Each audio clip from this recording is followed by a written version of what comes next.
For many years, Australia has widely regarded its gun control measures as highly successful.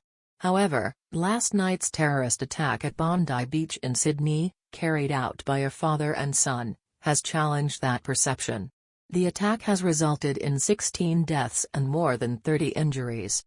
Today, the Sydney Harbour Bridge flew at half-mast to mourn the victims of yesterday's beach attack. The present Australian Firearm Act 1996 was passed after another tragic shooting accident occurred in Hobart 29 years ago. As early as April 28, 1996, an unemployed man with social and cognitive functional impairments, Martin Bryant, stormed into the well-known Broad Arrow Cafe and the Seascape building in Hobart, the capital of Tasmania, armed with a semi-automatic rifle and a submachine gun. He opened fire indiscriminately on tourists, killing 35 people and injuring 23 others, creating one of the deadliest mass shootings carried out by a single perpetrator in human history. Bryant's IQ was only in the low 60s. From a young age, he struggled to establish and maintain normal interpersonal relationships. He had a poor understanding of social rules. His emotional expression was immature and highly dependent. He appeared socially immature and inappropriate in interactions with others.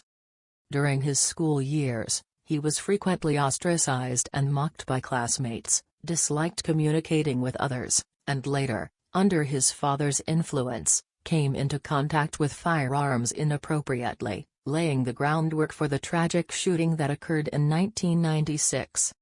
Following this massacre, then Australian Prime Minister John Howard, under overwhelming national public pressure, introduced strict and comprehensive gun control legislation just 12 days after the tragedy.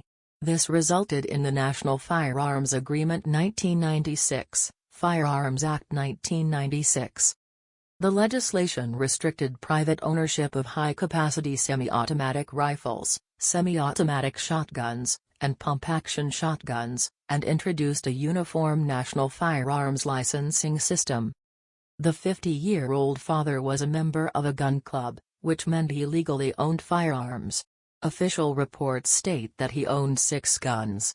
According to University of Sydney statistics from 2021, among Australians who legally own firearms, the average number of guns per person is 4. This individual's ownership of 6 firearms, significantly above the average, was extremely dangerous and indicates that regulation of licensed gun holders has been overly lax. The Premier of New South Wales stated today that gun laws will be reformed, with tighter controls on firearm licensing and management. As to how these reforms will prevent licensed gun owners from posing a threat to civilians and stop such horrific incidents from happening again, we will wait and see.